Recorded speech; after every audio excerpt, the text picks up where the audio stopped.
te pregunto, cuando estás levantando una ronda, o sea, yo sé que pasaste en algún momento con inversión local, después fuiste a buscar fondos, digamos, europeos y después ya te diste el salto a Estados Unidos. ¿Qué buscas en ese inversor? ¿Qué buscas en ese inversor ideal para ti? ¿O qué buscabas en esos momentos? Sí, bueno, nosotros nunca tuvimos inversión local, ¿no? Porque Red Points es un negocio que, bueno, es muy poco local, muy global. De hecho, para nosotros, o sea, el mercado español es solamente representa un 5% o menos que un 5% que el mercado total. Entonces, yo pensé que desde el principio que sería bueno contar con inversores globales que nos ayudaran sobre todo con el networking, ¿no? Y con la visibilidad, ¿no? Con la visibilidad ya al principio en Europa y luego en Estados Unidos, para que esa visibilidad ayudara también con los clientes. A nosotros lo que sí nos pasó es un poco totalmente distinto a Oscar. Ahora seguramente todo el mundo quiere invertir en Globo, pero es que al principio yo cuando iba con la idea de negocio, pues a todo el mundo le parecía muy bien la idea de negocio y nosotros sí teníamos dónde elegir. Entonces, la verdad es que yo he tenido en las rondas anteriores la suerte de elegir. Eh, y bueno, lo que yo buscaba, a mí me ha gustado mucho lo que ha dicho Oscar, ¿no? Que o sea, los inversores hacen su due diligence. Nosotros, los emprendedores, también tenemos que hacer nuestra due diligence. Y tenemos que preguntar y tenemos que hablar con otros emprendedores para ver cómo son esos fondos, ¿no? En general. Entonces, bueno, yo lo que buscaba es, bueno, es evidente, lo primero es financiación, ¿no? Alguien que realmente y que se ajustara la financiación con la valoración, pero luego lo que hablamos es acompañamiento, ese acompañamiento del que hablaba Oscar para mí. Y esto sí que es muy personal porque yo creo que hay emprendedores que oye, quieren que el inversor cuanto menos moleste mejor y que, bueno, se limite a invertir, ¿no? No es mi caso. En mi caso me gusta mucho el acompañamiento y sobre todo al principio, porque claro, al principio cuando estás comenzando, ¿no? Un modelo de negocio y cuando estás construyendo una empresa pequeña, eh, las probabilidades de equivocarte son enormes. Entonces te viene fenomenal el benchmarking, ¿no? Lo que te cuentan de otras empresas. Entonces, a mí, el primer inversor de Red Points institucional, primero hicimos una pequeñita de Business Angels, esa sí que fue local, efectivamente, pero bueno, la primera ronda ya con un inversor institucional la hicimos con Mangrove y Mangrove, la verdad es que para mí fue como un partner, porque se arremangaban mucho en lo que os digo, ¿no? En benchmarking, en aportarnos best practices, en En el ayudarnos. barro, ¿no? Sí, claro, yo, a ver, ahora os puedo escribir una Biblia sobre SaaS, pero yo en aquel entonces, bueno, tenía un conocimiento básico de SaaS, ¿no? Ahora no, ahora ya sé todo lo que importa de un SaaS. Nos ayudaron muchísimo con todo esto, con las métricas que realmente eran importantes, etcétera. Y sobre todo, o sea, acompañamiento. Yo luego creo que también tiene que haber cierta alineación personal. Yo no sé si esto Oscar lo tiene en cuenta, pero yo cuando he tenido esa posibilidad de elegir, ha habido algún inversor que sabía que no, porque no había feeling, porque no había feeling, no había alineamiento personal. Y para mí esto pues también es bastante importante. Mm. Fenomenal. Pues, Ander, te hago la pregunta a ti. ¿Cómo son ustedes como fondo? O sea, ¿son de esos de que acompañan a los emprendedores? Supongo que después de haber sido founder, quizás tienes eso un poco más interiorizado. ¿Cómo se gestiona el fondo de Oil? Bueno, nosotros cuando vemos un emprendedor, yo creo que el haber sido emprendedores te ayuda a entender a los emprendedores, a ver su casuística, a entender que emprender es una montaña rusa, que hay momentos arriba, momentos abajo y que hay que apoyar, pues como decía Óscar, ¿no? También los momentos que bajos es importante apoyar, eso lo tenemos muy interiorizado, porque yo desde mi experiencia emprendedora lo he vivido claramente, ¿no?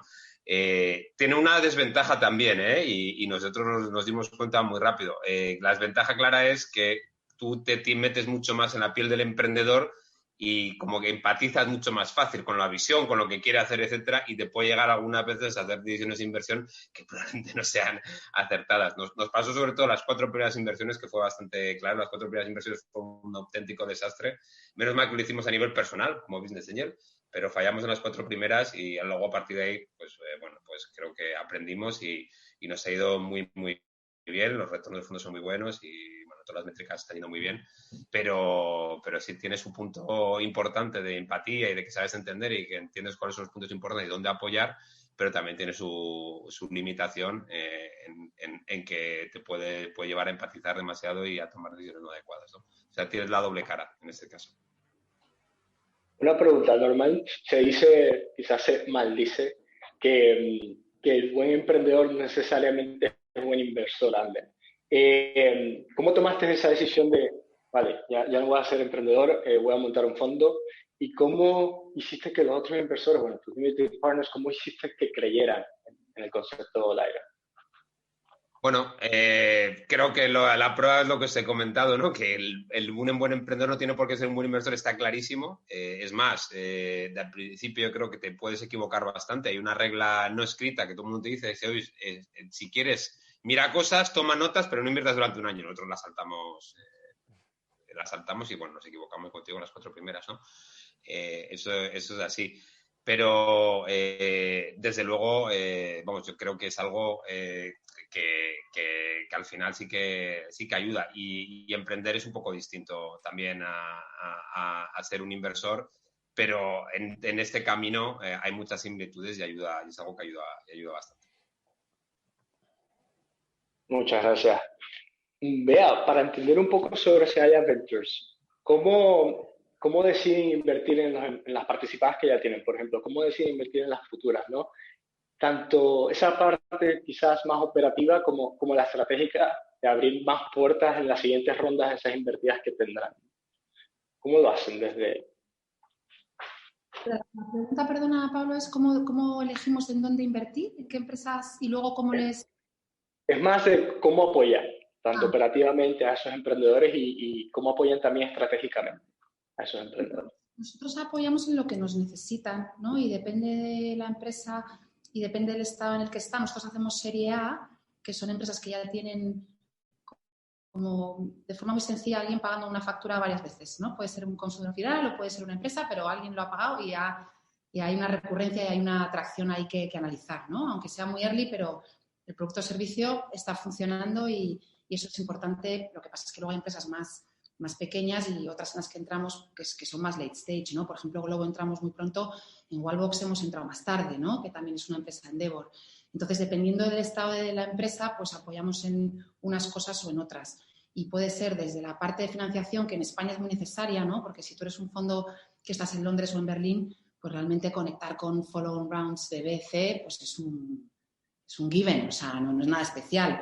Aquí cada vez es menos necesario porque el ecosistema evoluciona mucho, pero nosotros hemos hecho mucho esfuerzo en eso, ¿no? Y he hecho un Globo pues con Rakuten o con el Sofía o en casi todo nuestro portfolio hemos pasado bastante tiempo y hemos tenido bastante foco en ayudar en financiación. Y luego va desde temas de recruiting, desde temas regulatorios, desde ayudar a cerrar una transacción, de todo, y depende, hay momentos que mucho, hay momentos que poco, y depende muchísimo del momento de la empresa, lo que necesite, y no creo que nos metamos, ¿no, Óscar? Yo creo que tú puedes a lo mejor opinar aquí, nos metemos cuando nos lo piden.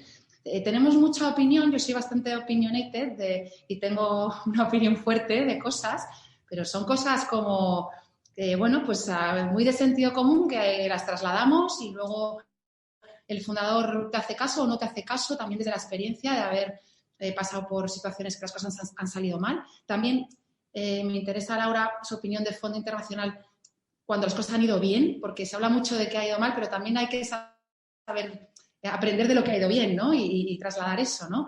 Entonces, bueno, depende mucho de la empresa y toca un montón de cosas distintas.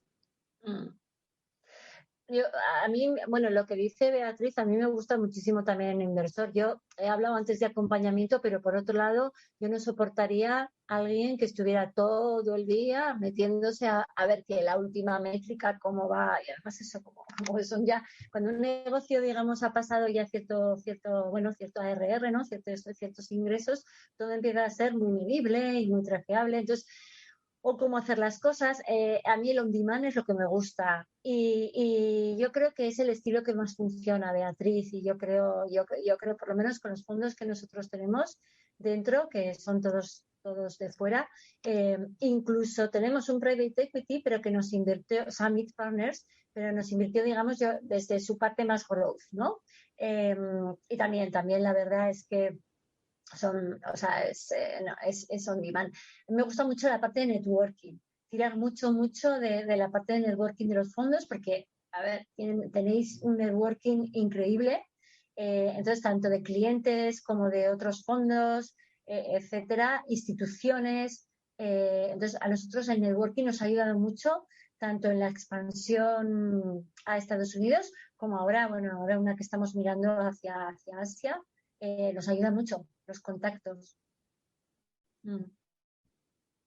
Sí, Todo típico de los... Perdón, Oscar, adelante. Nada, que a mí alguien me contó que el fundador de Skype lo que decía es que después de muchas rondas su consejo era take investors that don't want to help, ¿no? Está muy bien con esto, que cuando haces ronda pues siempre hay el contrapitch ¿no? del fondo que te explica. Muchos, ¿no? Salen con la lista de todas las cosas con las que te quieren ayudar y lo mejor es, yo creo que ser pasivo y estar on demand. Lo que ha hecho Bea, ¿no? Para emprendedores en España es súper válido, ¿no? Este charco que hay entre el ecosistema, esta serie A española y la más grande, que tienes que ir a Londres, es súper importante. O sea, network lo valoraría mucho, ¿no? Y bueno, preguntar también si han demostrado con su portfolio que se meten y ayudan en este fundraise. Y después otra cosa que es chulo, que quien estará en el board, si es que hay un board member, que haya visto empresas escalar, ¿no?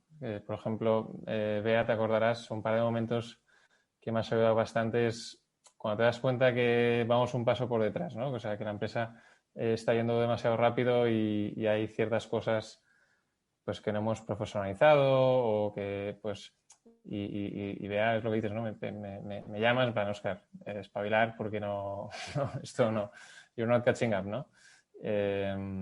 Y esto no te lo dice nadie. Como fundador, pues estás solo y todo va creciendo y tener este punto de vista desde dentro, desde el board, de alguien que haya visto una empresa escalar, pues ayuda mucho también. Sí. Fenomenal. Oye, ya que has hablado, Oscar, te pregunto quizás un poco para las personas que no están tan familiarizadas con este mundo de startup y todo el mundo de Venture Capital, ¿no? Te he escuchado en algunas conversaciones que has tenido en otros podcasts, webinars y estas cosas. ¿Podrías explicar un poco la lógica detrás de levantar tanto dinero y sin ser una compañía todavía rentable para esas personas que quizás no están tan familiarizadas con el mundillo? La lógica, yo diría que hay dos ángulos, ¿no? Una, depende del negocio en el que estés. Si estás en un negocio que va bastante como creo que es el nuestro, ¿no? Que es un marketplace y que ganan muy pocos, ¿no? Que pues, no tiene que ser un winner takes it all, pero tal vez hay dos solo, ¿no? que sobreviven.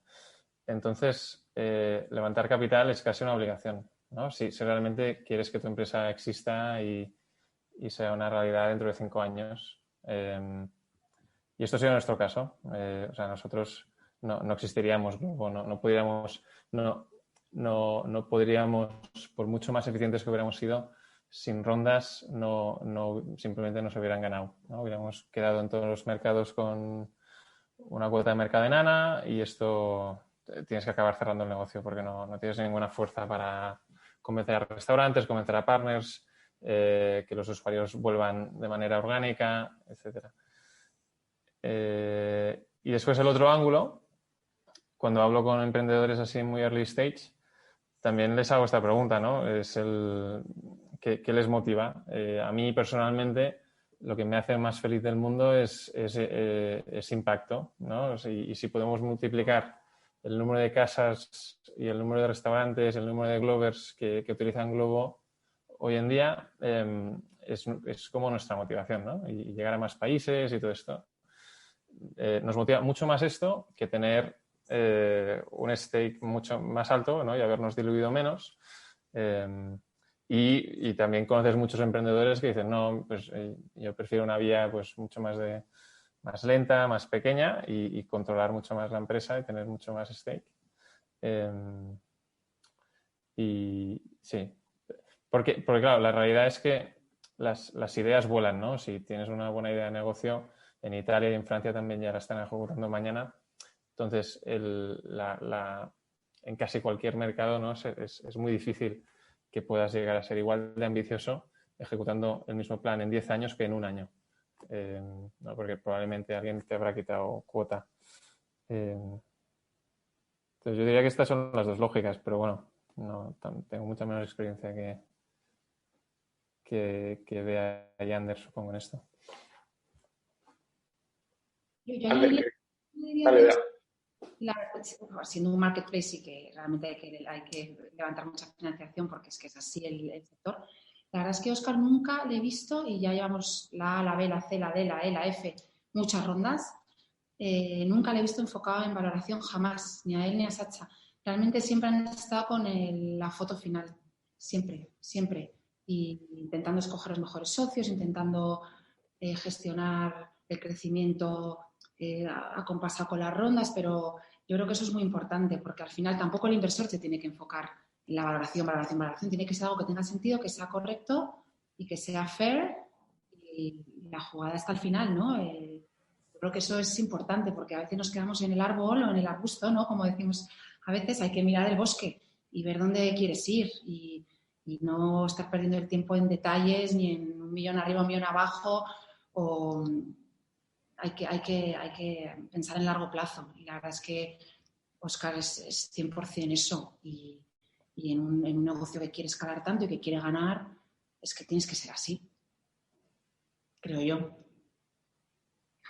Yo solo añadiría que es que hay negocios como el de Óscar que o levantas mucho dinero o es que es imposible competir y son negocios que son muy capital intensive, pero es la naturaleza del negocio y el inversor que entra desde un principio sabe que va a ser así, que esto es un negocio de levantar ronda tras ronda hasta que llegas a un volumen suficientemente grande para que el negocio tenga sentido, ¿no? Como donde está Glovo. Pero hay muchos otros negocios que no son así, que pueden ser más eficientes en capital y que no necesitan tantas rondas. Y, bueno, la clave es entender qué tipo de negocio tienes y por qué camino vas a ir. Y cuando inviertes, ver si ese equipo en el que has invertido es lo suficientemente potente o que crees que es lo suficientemente bueno como para ser capaz de hacer la ronda, pues como Óscar, la A, la B, la C y la D, ¿no? Convencer a gente para que invierta en las siguientes rondas. Si inviertes en un negocio con más capital eficient, pues los skills que buscas son otros. Del emprendedor puede ser otro tipo porque probablemente no necesita levantar tantas rondas y no necesita tanto dinero como el Canita Globo para llegar a donde está y probablemente que siga necesitando en el futuro para seguir escalando. A no ser que Óscar tengas una sorpresa reservada para todos, pero... Aquí hay un extremo de esto que estamos hablando, que es este nuevo sector que está saliendo ahora, que es la entrega de supermercado en 10 minutos, ¿no? La ultra fast delivery, que han salido, es como lo que pasó con los patinetes casi, ¿no? Que han salido 20, y no exagero, 20 en Europa en los últimos 6 meses. Y hay una que hoy ha anunciado una valoración ya de 1 billion. Y es una carrera donde el capital es tan importante. Obviamente esta empresa tiene 3 dark stores, o sea, es que no deben tener unos revenues ridículos, pero la ronda ya justifica su valoración, ¿no? Porque es tan capital intensive que la ronda del tamaño que eran 200 y pico millones, ya les da muchos más probabilidad de ganar, ¿no? Y si ganas en un marketplace, pues generas muchísimo valor. Este es el extremo, ¿no? Donde el tamaño de la ronda te justifica la valoración, supongo. Lo que pasa es que, bueno, al final son unicornios que llegan a base de añadir rondas, no de generación valor, de generar valor, ¿no? Eso también, bueno, y esto es más una pregunta a Beatriz y a Ander, en estos casos sé cómo los veis, porque, claro, lo que hablabas de capital intensive, los SaaS necesitan mucho menos, porque al final el mercado de Redpoints no es un mercado tan grande ni tan enorme como el de Oscar, pero tiene lo bonito de la recurrencia, ¿no? Entonces, claro, en los negocios SaaS esto ayuda mucho a ser más eficiente en capital. Claro, luego, las empresas que van bien, bueno, salvo algunas, ¿no? Como Salesforce y así, que eso ya es otro mundo, pero pues claro, no tienen la capacidad de crecimiento anualmente tan grande como tiene una empresa como Globo. Pero luego están estas, ¿no? Que crecen a base de una ronda tras otra, y yo esto no, la verdad es que no lo he entendido muy bien. No sé cómo inversores, cómo lo veis. No lo he entendido nunca muy bien. Yo creo que es para ti, Bea. A ver, es que nosotros, claro, tenemos muchas empresas y muchísimas de SaaS y tenemos algunas como Filming que Oscar conoce con un EBITDA y una rentabilidad espectacular. O sea, nosotros tenemos todo. Y es curioso porque, claro, nos conoce mucho por Globo y Cabify, ¿no? Que han sido los unicornios españoles y por los que apostamos, pues eso, asumiendo mucho más riesgo que cualquier inversor. De hecho, no hay ningún español institucional relevante, ni en Globo ni en Cabify. Tuvimos una apuesta muy fuerte y es una apuesta muy a largo plazo. Luego, al final, es una empresa que tendrá que llegar a 10.000 millones de valoración, bueno, pues como mínimo, ¿no? Y todo el capital que ha levantado... No tiene nada de presión, Oscar, con esto, yo creo. 10.000 ya son... Lo dice él. Nosotros somos A y B y ya estamos in the money, no, estamos ya muy bien, pero vamos a continuar a por todas, ¿no? Pero, a ver, toda esa inversión y toda esa financiación que estás levantando, el recorrido, el valor, lo ves dentro de X años, ¿no? Lo que comentaba Oscar, tú estás compitiendo en España, ¿no? Con players como Deliveroo, Uber Eats o los que tengas en cada región. Cuando tú consigues ser el número 1 o incluso el número 2 y tienes una cuota de mercado ya importante y tienes un dominio, pues entonces tienes una valoración espectacular porque empiezas a ser un player súper rentable. Y de hecho en la categoría de Globo hay players ya muy rentables, ¿no? Pues como Just Eat Takeaway u otros que ya han demostrado que es un sector donde desde luego puedes ganar mucho dinero, ¿no? Con lo cual me parece más reto en ride hailing, ¿no? En Cabify, donde la única de hecho rentable ha sido Cabify en todo el mundo. En España con un EBITDA del 40 y pico %, lo que pasa es que luego llegó el COVID, o sea que una rentabilidad muy, muy importante, pero donde todavía hay retos, ¿no? En cuanto a un marketplace a 2, no como el de Globo, que es a 3, donde hay más stickiness, hay mucha recurrencia y tienes ahí una base sobre la que crecer y unos usuarios y unos merchants con los que empiezas a tener un negocio muy, muy interesante.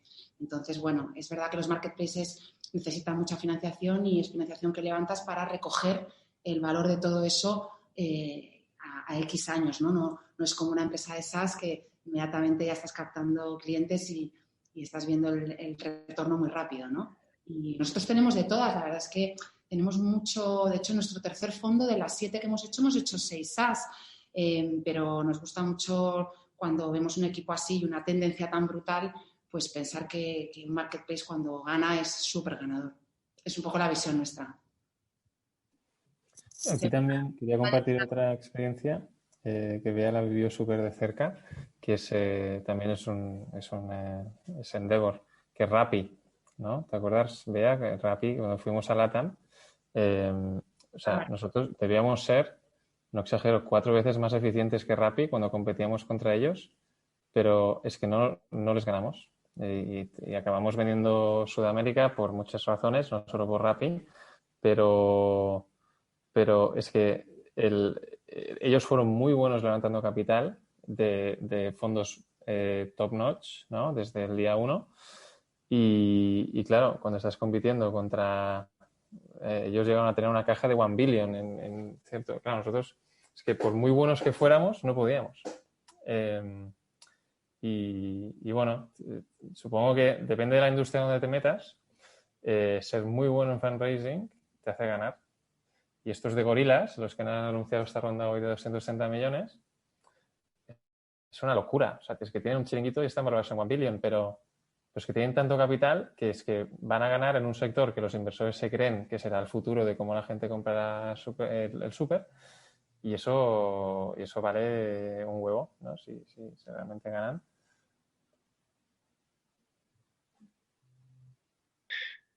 Fenomenal, gracias, Oscar. Y te pregunto algo aquí para ti, para Laura también.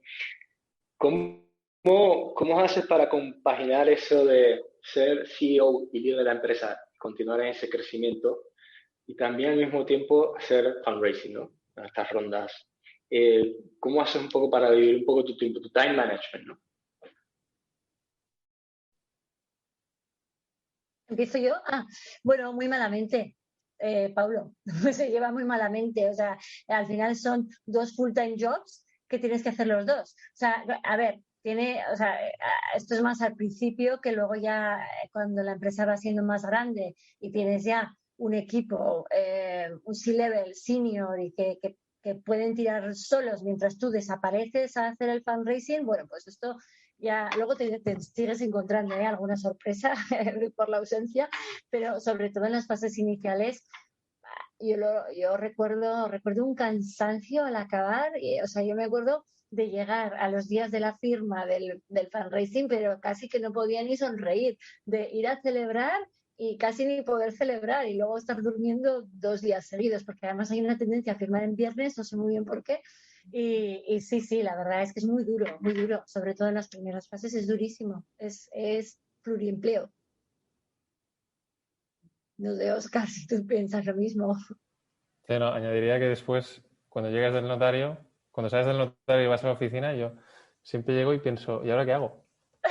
Ahora es que no sé qué hacer. Me ha pasado varias veces de, joder, es que tengo una agenda libre. No. Yo he visto algunas startups que envidio mucho, que tienen dos cofundadores y uno está fully focused en financiación. Y siempre he pensado, nosotros no lo tuvimos, pero siempre he pensado que no sé, debe ser genial. La verdad que, bueno, sí, a mí también me ha tocado siempre liderar los fundraisers y liderar la compañía, entonces, pues la verdad es que sí, es complicado, es muy complicado, muy duro. Hay que esforzarse muchísimo, es que emprender es muy difícil, ¿eh? Y muy duro. Porque claro, luego, pues voy a utilizar a Oscar, ¿no? Claro, Globo, que es tan famoso, y Oscar es tan famoso, la gente solo ve el glamour, lo que no ve es todo lo que trabaja este hombre cada día. Laura, estás asustando a todos los emprendedores que tenemos en la cola. No, pero es que es muy duro. No, mentira. Últimamente hay como un hype con emprender y bueno, pues emprender no es para cualquiera, es muy difícil y es duro. Y Ander lo puede decir también, porque aquí estamos tratándolo solo como inversor, pero él está lo mismo. O sea, seguramente, aunque TicketBiz no hizo muchas rondas, ¿no? Sí. No, levantamos poco dinero, sí, pero yo tuve la suerte que tenía un cofundador y para mí, yo lo tengo clarísimo que no montaría un negocio sin un cofundador. Y para mí, cuando invertimos en un business que es un solo founder, no es un red flag, lógicamente, pero es un yellow flag. Esto es un solo founder y el riesgo es solo founder, ¿no? Y lo vemos claro, porque tener por 2 personas está muy bien, porque al final, como he dicho, emprendes una montaña rusa, hay momentos arriba y abajo, y cuando estás abajo tú solo y levantando dinero y dirigiendo una empresa, se complica todo muchísimo. Entonces, bueno, yo tuve la suerte de tener un cofundador con el que me iba fenomenal y cuando era el momento de levantar dinero, pues mira, yo era el que me dedicaba más a levantar dinero y mi cofundador se dedicaba a quedarse con el negocio y por lo tanto no he vivido lo que estáis contando porque sí que éramos capaces de dividirnos bien el trabajo, ¿no? Y ahora incluso en Horizon Ventures, que un fondo al final, levantar un fondo, y Bea también lo puedo correr, es como hacer una empresa. Al final tienes que levantar dinero por un lado de inversores para luego tu negocio es invertirlo en empresa y que vaya bien, o sea, es básicamente lo mismo. Ahí también tengo la suerte de tener un cofundador en el que nos hemos podido apoyar y hacerlo todo mucho más flexible, ¿no? Si queréis, o más liviano, diría. yo como estoy todo el día, de todos los días, de todo el año, porque os estoy levantando para Sealla o es para participadas. Entonces me he dado cuenta que no sé, es constante. Es todo el rato. Entonces ya es como la mitad de tu día. O es fundraising para el fondo, que levantas cada 2 años un fondo y estás, ¿no? Cada vez más rápido uno tras otro. Y luego para las participadas, como decía Óscar, es un impacto importante, con lo cual yo dedico mucho tiempo y además una vez que ya generas un círculo virtuoso donde vas recomendando buenas empresas y dando credibilidad, pues vas atrayendo muchos inversores muy buenos, ¿no?, a tu portfolio. Y hay veces que dices, pues estoy vendiendo todo el día, si es que ya no sé qué trabajo es este, ¿no? Porque estás comercial, tal cual, ese es el trabajo. Da igual esto que lavadoras, o sea, es que es lo mismo, papá. Sí. Muy cansado y no es para cualquiera, como dice Laura. Sí, yo solo añadiré una cosa desde el fondo, mi perspectiva, como he vivido las dos cosas, la diferencia es que de un emprendedor tienes normalmente con una ronda para 12, 18 meses, un fondo tienes la ventaja de que levantas el dinero, lo inviertes más o menos en 2, 3 años, levantas otro fondo, el segundo fondo, los resultados del primero casi no se ven, puedes hacer tu bullshit, o sea que puede entrar un segundo fondo sin problemas, y hasta el tercer fondo es cuando realmente se sabe si tu empresa funciona o no. El tercero es la prueba del algodón, el tercero. Correcto. El tercero es la prueba de algodón que había ya superado. Pero es la prueba de algodón, eso es. Ahí se ve todas las penas. Todo, es verdad. El segundo va casi como de... Eso es. Y entonces eso te lleva, si lo piensas, a que puedes hacer una vida de Venture sin hacerlo muy bien. Puede estar 2, 3 años para el primero, otros 2, 3 años para el segundo y otros 2, 3 años para el tercero y luego el periodo de desinversión del tercero. O sea, puede estar 10 años en Venture y igual tus retornos han sido una mierda. Así de claro, eso en una empresa es impensable. Tras 12, 18 meses estás hundido. Si los números no están y la ejecución no es buena, la empresa quiebra y se acabó, ¿no? Entonces, eso es para mí, habiendo visto las dos cosas, la gran diferencia entre un fondo y una empresa. Pero emprender es emprender de los dos lados. Es verdad, mucha inercia, muchos años ahí de... Sí. Oye, una pregunta, digamos, yéndonos un poco más al lado VC, ¿no? ¿Qué hace falta en España para que fondos de Venture Capital sean más grandes? ¿Por qué quizás todavía está esa limitante de cuando ya se piensa en una serie BC es ir a buscar un fondo internacional? ¿Qué falta en España para que esto sea, para que hayan este tipo de fondos? Ander o Bea. Bueno, si quieres empiezo yo, Bea. Lo primero es que ya hay un fondo que se haya, el único que hace Series B en España, o sea que ya existe alguno, pero yendo un poco a los orígenes, tenemos que pensar que yo, por ejemplo, cuando monté TicketBiz en 2009, es que no hubiera fondos de Series B, es que no había fondos en general, prácticamente no había nadie en el ecosistema. Entonces esto es un ecosistema que tiene que desarrollar a lo largo del tiempo y que, oye, gracias a Dios en los últimos años han aparecido un montón de fondos que en una fase, como es lógico, cuando nace un ecosistema se centra más en fases más tempranas, la excepción es Sealla, pero el resto que han aparecido, como nosotros mismos, nos centramos más en Seed, Series A, aunque en nuestro caso, por ejemplo, sí que acompañamos en Series B, y en alguna empresa tenemos invertido hasta 12 millones, o sea, que sí que hacemos un poco todo el camino, no tanto tan orientado como Bea, tan centrado en esa segunda fase. Pero es como la evolución normal del ecosistema. Ahora lo que falta es justamente lo que has mencionado, que aparezcan más fondos en Serie B, pero bueno, pero eso es la rueda virtuosa. Cuando mejores proyectos hay, más dinero se invierte, mejores empresas hay. El ejemplo es claro de Globo, si no hubiera sido capaz de captar muchísimo dinero no estaría donde está. Y a partir de ahí, cuando consigues hacer empresas realmente significativas, unicornios, como hay varios en España, etcétera, pues eso te lleva a que más atracción al mercado, los fondos de Venture Capital son capaces de levantar, tienen mejores retornos, levantan más dinero y como levantan más dinero, pues son capaces de invertir más dinero en el ecosistema y empiezan a hacer cada vez fondos más grandes y cada vez con capacidad de invertir en series más lejanas, ¿no? Pero vamos, no creo que España sea una excepción en ese camino, creo que estamos recorriendo el camino normal, porque estamos en un ecosistema que está mucho menos desarrollado que lo que están nuestros vecinos europeos y ni que contar que con Estados Unidos. Pero bueno, yo creo que vamos a ese camino y que dentro de no tanto empezarán a aparecer más fondos para series B y C. Yo creo que es un camino natural y no sé los años que tardará, pero llegaremos seguro. Sí, estoy muy de acuerdo con Ander y luego hay que dar resultados, ¿no? Al final el dinero va donde está el retorno y En España, por ejemplo, el mundo institucional todavía no está muy invertido en venture capital, las aseguradoras, los fondos de pensiones, pero lo mismo pasaba en private equity, que era mi antigua vida, ¿no? Hace 15 años, y luego empezaron a apostar cuando vieron retornos. Entonces tienen que ver recorrido y tienen que ver buenos resultados. Y luego los inversores internacionales pues tienen que ver pues que hay, como llaman ellos, no los llaman unicornios, ¿no? Cuando haces fundraising dicen big outcomes, ¿no? ¿Cuántos outcomes tenéis? Y, hombre, tenemos 2, tal. Bueno, pero ¿y qué me hace pensar que va a haber un tercero? Y, hombre, yo creo que puede haber un tercero, un cuarto. Y seguían mucho por eso, ¿no? Por casi la parte más de PR y de marketing que por el número y el retorno, ¿no? Es casi, necesitamos ver un ecosistema donde hay muchos big outcomes y tienen que entender que España es un sitio donde habrá, y por eso nosotros también tenemos esa estrategia de ir muy fuerte y con tickets grandes, incluso para el tamaño de nuestro fondo, para pensar que podemos acompañar y apoyar para que haya esos big outcomes. Es un ecosistema menos desarrollado y que tiene que haber resultados, inversores que se animen cuando vean esos, ¿no? Es así. Buenísimo. Oye, nos quedan 5 minutos para las 8 en punto. No sé si le puedo robar 10 minutos más de lo que ya perdimos y le pregunto a todos para hacer preguntas del público. A ver, audiencia. Yo no, porque tengo una llamada que empieza a las 8. Vale. Pues voy a las preguntas del público, ¿vale? Es una pregunta para todos. ¿Cómo saben cuándo es el momento de levantar una ronda nueva? Si esperas, probablemente tendrás mejor valoración, pero corres el riesgo de perder ese momento, esa economics que tienes en ese momento. Para quien quiera.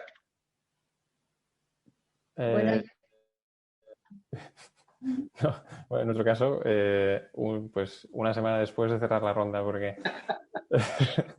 porque cada ronda se ha alargado tanto y tanto y tanto que llegas al día de la ronda que la cierras, tienes tantas deudas que pagas y tal, y entonces, en nuestro caso, que ha sido muy, muy heavy, creo que nunca hemos tenido un run rate más alto de 9 meses hasta ahora. Ahora sí. Pero, pero bueno, Bea lo sabe. Bueno, dicen, ¿no?, que planeas a 6 meses vista. Entonces, si se te acaba la pasta en 6 meses, va a estar tarde. Y no has empezado, ¿no? Pero bueno, esto es en una industria que es muy heavy metal, es muy de yonkis de rondas, ¿no? No creo que sea... No creo que aplique a una minoría importante, creo. ¿Ahora? Bueno, en nuestro caso es, todo depende del crecimiento. Te tienes que asegurar que estás creciendo al máximo. Y si no estás creciendo al máximo porque no tienes pasta, tienes que levantar pasta. Entonces, en SaaS es muy típico lo del winner takes it all. Tampoco es que sea, yo tampoco lo termino de compartir siempre y cuando haya mercado para más de uno, pero sí que es verdad que si hay más margen para crecimiento y no estás creciendo lo suficientemente rápido y necesitas más financiación, es el momento de ir a por más financiación. Así es como lo veo. No, a mí la regla que ha dicho Óscar más o menos es la regla estándar del mercado. Más o menos cuando te quedan unos 6 meses de caja, un poco antes que eso tienes que empezar seguramente a buscar.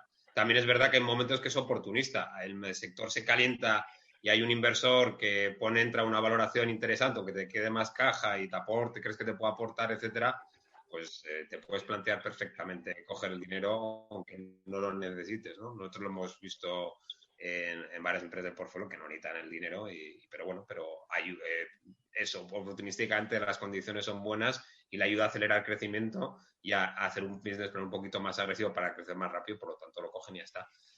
Pero es que no hay una respuesta general a esto, depende mucho. La norma general es lo que dice Óscar, pero luego ya cada caso es un mundo.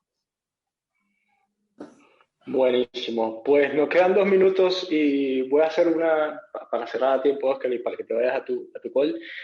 Una última pregunta, a ver si se moja. ¿Quién creen que será el siguiente unicornio español? A ver las apuestas.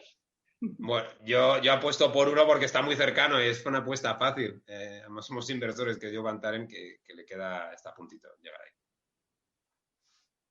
Pero Bea igual tiene alguna sorpresa por ahí que contarnos. No lo sé. No me mojo, Paulo, no lo sé. Van Talent y además es una súper empresa. Mola mucho Japan Talent. No sé, es que no tengo tanta exposición. Yo, a nivel personal, solo he invertido, y no será el siguiente, pero lo será algún día, que es Eura. Yo creo que es más de long term, ¿no? Pero creo que será una empresote. Pero es que no tengo tanta visibilidad yo. Conozco fundadores aquí en Barcelona como Wallbox, que no, es como y Bea también ha invertido, que, joder, están en right place, right time, ¿no? Right moment. Seguro también.